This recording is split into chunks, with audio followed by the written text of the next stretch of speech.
नमस्कार। आज हमारे पास कैप्टन श्याम बहादुर चौहान का एक काफ़ी दिलचस्प नोट है। इसे समझने में थोड़ी मदद एआई से भी ली गई है। और ये नोट अंतर्राष्ट्रीय समुद्री संगठन यानी आईएमओ के कुछ बहुत ज़रूरी नियमों को सरल हिंदी में समझाता है। हम खास तौर पर देखेंगे पार्ट एफ को।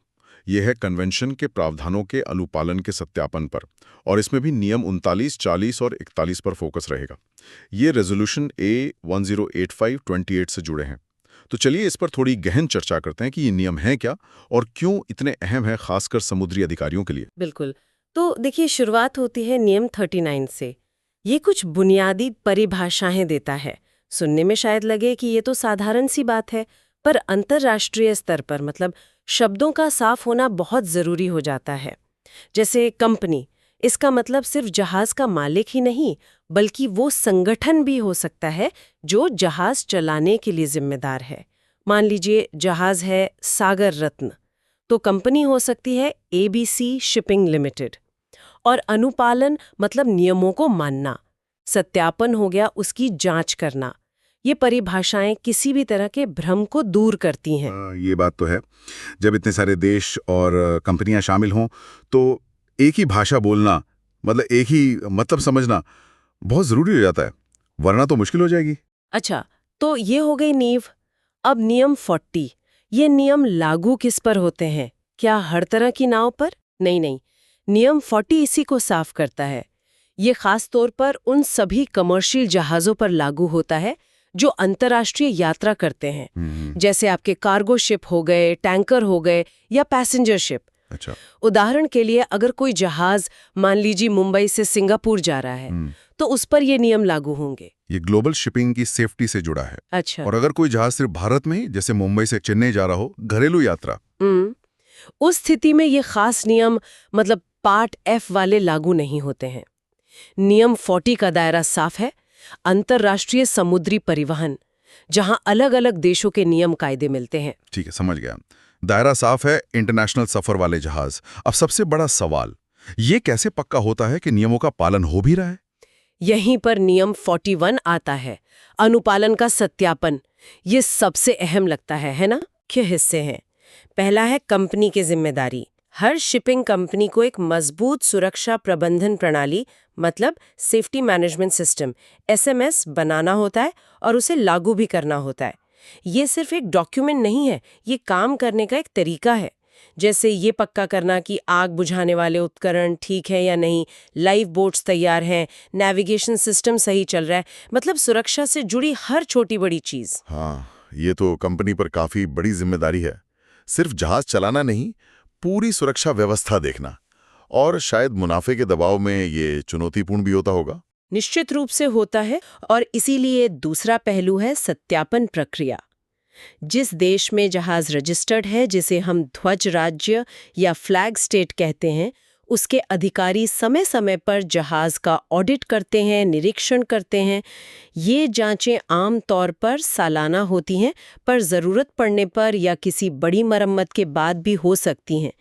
जैसे भारत में रजिस्टर्ड कोई जहाज है, मान लीजिए ओशन स्टार, तो भारतीय समुद्री अधिकारी उसकी जांच करेंगे। वो देखेंगे कि कंपनी का एसएमएस असरदार है या नहीं, नियमों का पालन हो रहा है या नहीं। अच्छा, तो ध्वज राज्य की भूमिका काफी अहम है इसमें। और अगर जांच में कुछ कमी मिली, मान लीजिए लाइफ जैकेट कम निकले या कोई और गड़बड़। बिल्कुल, यहीं पर तीसरा पहलू आता है, गैर अनुपालन के परिणाम। अगर जांच में पाया गया कि जहाज नियमों का पालन नहीं कर रहा, तो उसे बंदरगाह पर रोका जा सकता है। इसे डिटेंशन कहते हैं। जब तक वो कमियां ठीक नहीं हो जाती, जहाज आगे नहीं जा सकता। और अगर मामला गंभीर है, तो जहाज के सुरक्षा प्रमाण पत्र यानी सेफ्टी सर्टिफिकेट्स भी रद्द किए जा सकते हैं। फिर तो वो व्यापारी नहीं कर पाएगा। ये नियम सख्त हैं, क्योंकि समुद्री सुरक्षा से कोई समझौता नहीं हो सकता। पूरी प्रक्रिया समझ आ रही है। अब इसमें जहाज पर जो लोग काम करते हैं, जैसे जूनियर और सीनियर अधिकारी, उनकी भूमिका कैसे अलग-अलग होती है? देखिए, जूनियर अधिकारियों का काम ज्यादातर जमीनी स्तर का होता है। रोजमर्रा के कामों में नियमों का पालन सुनिश्चित करना, जैसे सुरक्षा उपकरणों की रोज जांच करना, उनका रिकॉर्ड रखना, जो प्रक्रियाएं तय हैं उनका पालन करना। वो एक तरह से एसएमएस के रोज के काम की रीढ़ है। वहीं सीनियर अधिकारियों पर जिम्मेदारी बड़ी होती है। उन्हें ये देखना होता है कि कंपनी का एसएमएस जहाज पर ठीक से लागू हो रहा है या नहीं। वे ऑडिट और जांच के लिए जहाज को तैयार रखते हैं, पूरी टीम को गाइड करते हैं। असल में पूरी सुरक्षा व्यवस्था के असरदार होने के लिए वही जवाबदेह होते हैं। तो कुल मिलाकर देखें तो ये तीनों नियम 39, 40 और 41 अंतर्राष्ट्रीय समुद्री यात्रा को सुरक्षित बनाने के लिए एक पूरा ढांचा तैयार करते हैं। परिभाषाओं से लेकर कौन इसके दायरे में आता है और सबसे जरूरी जांच की एक सख्त प्रक्रिया। इसमें कंपनी और ध्वज राज्य दोनों की भूमिका साफ है। हाँ, बिल्कुल सही। और स्रोत में कैप्टन चौहान ने ये बात भी साफ की है कि ये जानकारी शैक्षिक उद्देश्य के लिए है। असल में जब काम करना होता है तो हमेशा आईएमओ के जो आधिकारिक दस्तावेज हैं, जैसे सोलास या मारपोल कन्वेंशन, फिर कंपनी की अपनी नीतियां और ध्वजराज्य के नियम, वही सबसे ऊपर माने जाते हैं। बिल्कुल, वो तो है ही। यहाँ एक बात सोचने वाली ये भी है कि कैसे ये संरचित नियम और जांच प्रक्रियाएं इतने सारे अलग अलग देशों और कंपनियों के बीच एक ग्लोबल स्टैंडर्ड बनाने में मदद करती हैं। इन विशाल महासागरों में सुरक्षा बनाए रखने के लिए ऐसा तालमेल ये अपने आप में काफी महत्वपूर्ण है। नमस्कार। आज हम समुद्री सुरक्षा के एक बहुत ही महत्वपूर्ण पहलू पर गहराई से बात करेंगे। हाँ, मतलब ये कि जो अंतर्राष्ट्रीय समुद्री संगठन यानी आईएमओ के नियम हैं, उनका पालन आखिर होता कैसे है, ये देखेंगे। और इसके लिए हमारे पास एक बहुत दिलचस्प नोट है कैप्टन श्याम बहादुर चौहान का। हाँ, और उन्होंने इसे तैयार करने में एआई की भी मदद ली है। ये खास तौर पर आईएमओ के पार्ट एफ यानी नियम 39, 40 और 41 पर है। अच्छा, जो कि अनुपालन के सत्यापन यानी वेरिफिकेशन ऑफ कंप्लायंस से जुड़े हैं। तो इसे ठीक से समझने के लिए हम एक असल घटना देखेंगे, है ना? 2020 की एमवी वाकाशियो ग्राउंडिंग। हाँ, बिल्कुल। जैसा कैप्टन चौहान के नोट में है, समझने की कोशिश करेंगे कि कैसे नियम टूटे और नतीजे क्या हुए। तो ये वाकाशियो मामला क्या था, थोड़ा बताइए। देखिए, एमवी वाकाशियो एक बड़ा मालवाहक जहाज था, बल्क कैरियर, पनामा में रजिस्टर्ड था और जापानी कंपनी मित्सुई ओएसके लाइंस चला रही थी इसे। ओके। तो 25 जुलाई 2020 को मॉरिशस के पास हुआ ये कि जहाज अपने तय रास्ते से मतलब करीब 5 किलोमीटर भटक गया। 5 किलोमीटर? अच्छा खासा भटक गया। और फिर सीधा पॉइंट डेस्नी की जो खूबसूरत कोरल रीफ है, उससे जा टकराया। ओह, और नतीजा तो बहुत बुरा हुआ। फौरन ही 1000 टन से ज्यादा जहाज का जो बंकर ऑयल होता है, वो समुद्र में फैल गया। 1000 टन? इसका असर तो बहुत भयानक हुआ होगा। हाँ, भयानक। समुद्री जीवन पर तो कहर टूट पड़ा, खास तौर पर वो नाजुक कोरल रीफ्स, मछलियां। रिपोर्ट्स तो कहती हैं कि 40 व्हेल और 50 से ज्यादा समुद्री कछुए मारे गए। अरे बाप रे। और जाहिर है मॉरिशस की इकोनॉमी जो टूरिज्म पर इतनी निर्भर है, उसको तो भारी नुकसान पहुंचा। हाँ, समझा जा सकता है। अब आते हैं नियमों के उल्लंघन पर। कैप्टन चौहान का विश्लेषण क्या कहता है? नियम 39। हाँ, नियम 39 जो परिभाषाओं से जुड़ा है। यहाँ साफ है कि कंपनी मतलब मित्सुई अपनी जो सेफ्टी मैनेजमेंट सिस्टम एसएमएस है, उसे ठीक से लागू नहीं कर पाए। अच्छा, एसएमएस फेल हुआ? हाँ, और तो और मापोल नियम है समुद्री प्रदूषण रोकने के लिए, उनके तहत रीफ से एक सुरक्षित दूरी रखनी चाहिए थी, वो भी नहीं रखी। और नियम 40? नियम 40 तो यह कहता है कि ये नियम सभी अंतर्राष्ट्रीय जहाजों पर लागू होते हैं। वाकाशियो अंतर्राष्ट्रीय जहाज था, लेकिन जब जहाज का रास्ता बदला गया, वो एसएमएस में ठीक से रिकॉर्ड ही नहीं किया गया। एक और प्रक्रिया की चूक।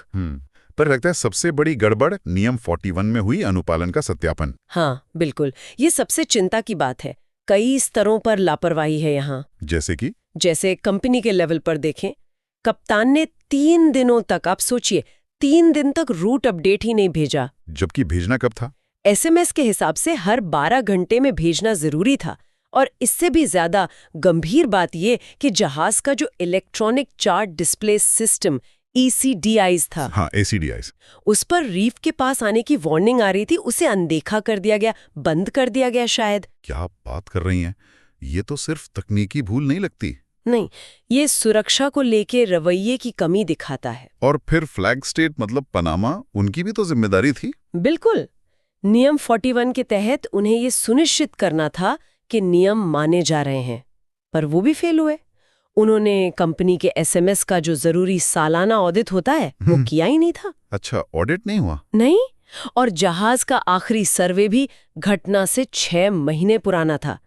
तो ये पूरा वेरिफिकेशन सिस्टम ही सवालों के घेरे में आ जाता है। क्या ये बस खाना पूर्ति है? ये तो गंभीर सवाल है।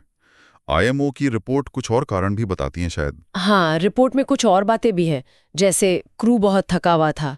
कप्तान और चीफ ऑफिसर 18 घंटे से ज्यादा ड्यूटी पर थे। 18 घंटे? हाँ, और यकीन करना मुश्किल है, पर रिपोर्ट कहती है कि जब जहाज खतरनाक तरीके से किनारे के पास था तब ब्रिज पर पार्टी चल रही थी। पार्टी उस वक्त?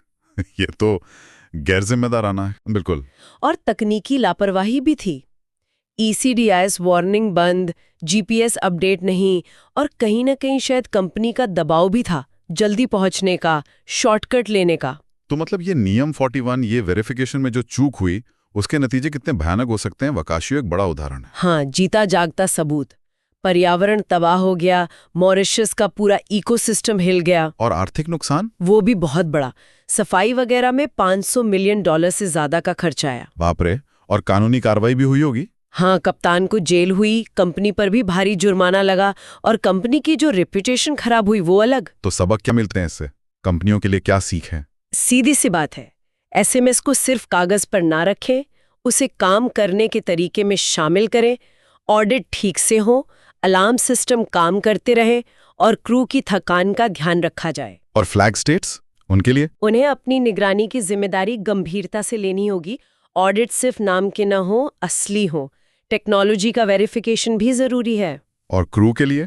उनके लिए तो संदेश साफ है, सेफ्टी फर्स्ट, नेविगेशन में कोई शॉर्टकट नहीं, और चेतावनियों को कभी भी नजरअंदाज ना करें। जैसा कैप्टन चौहान कहते हैं, समुद्री सुरक्षा कागजों पर नहीं, जिम्मेदारी की भावना से चलती है। बिल्कुल।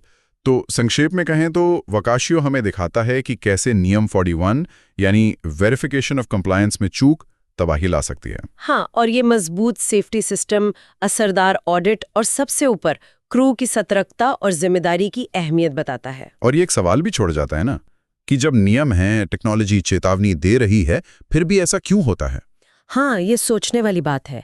मानवीय फैसले, दबाव, नैतिक जिम्मेदारी, ये कितने अहम हो जाते हैं, खासकर जब तकनीक को जानबूझकर अनदेखा किया जाए। बिल्कुल।